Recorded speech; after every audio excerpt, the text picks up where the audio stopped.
Bismillahirrahmanirrahim. Assalamu alaikum mes chers élèves. Ravi de vous retrouver dans la deuxième vidéo concernant les extrémums. Aujourd'hui, on va faire un exercice et on va essayer de montrer qu'une fonction est bornée. Je commence par la première question. Soit f de x égale 4 sinus x moins 3, montrer que f est borné sur R. F de x égale 4 sinus x moins 3, d de f égale R. Parce que sinus x est défini sur R, si je multiplie par 3, 4 moins 3, c'est une fonction définie sur R. Alors, on sait que quel que soit x appartient à R, on a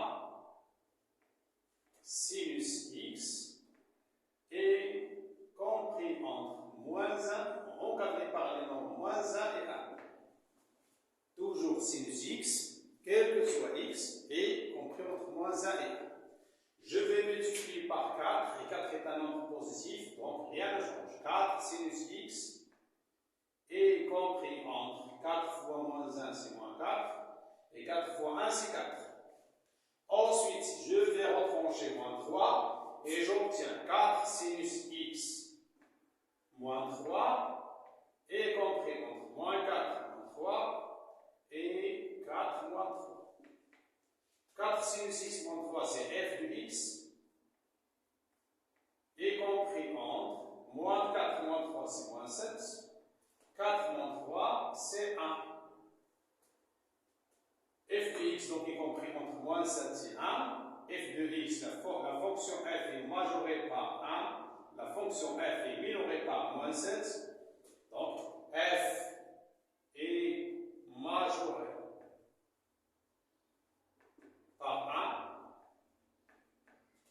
1, f est minoré par 1, bien sûr sur R, donc, puisque f est majoré et f est minoré, f est borné sur R.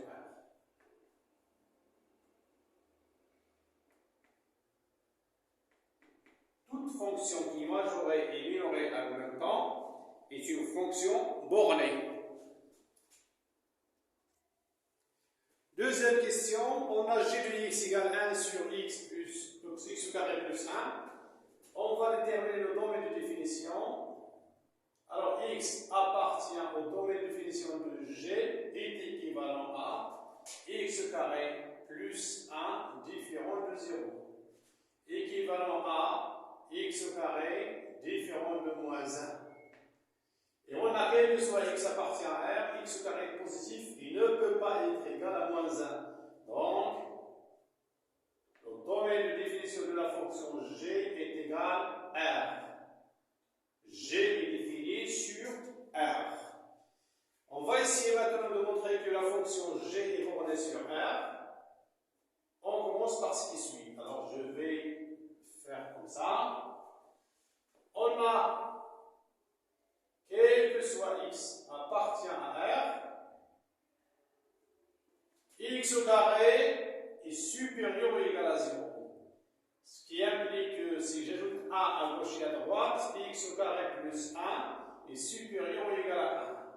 Ce qui implique que j'inverse, puisque les nombres sont positifs, donc 1 sur x au carré plus 1 est inférieur ou égal à 1. Ce qui implique g de x est inférieur ou égal à 1. Alors, g de x inférieur ou égal à 1, quel que soit x appartient à R, donc g est majoré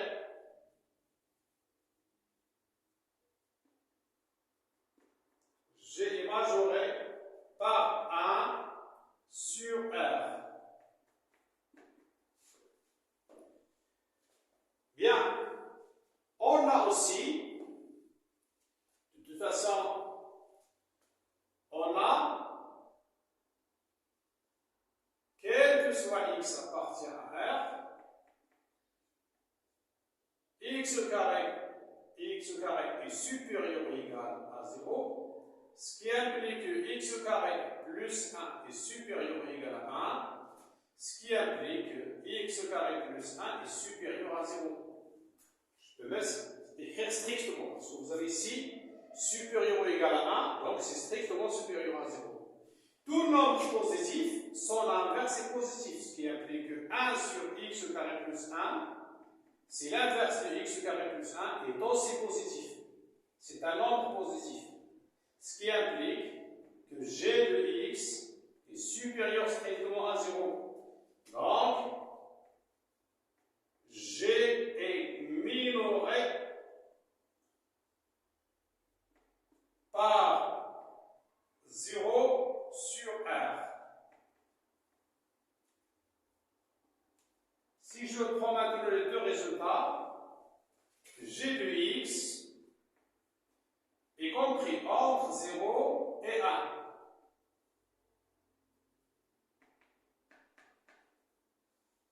Donc, g est borné sur R. G est majoré, G est minoré, donc G est borné. Je peux même, puisque G de x est compris entre 0 et 1, donc G est une fonction bornée. Assalamu alaikum wa rahmatullahi ta'ala wa barakatuh.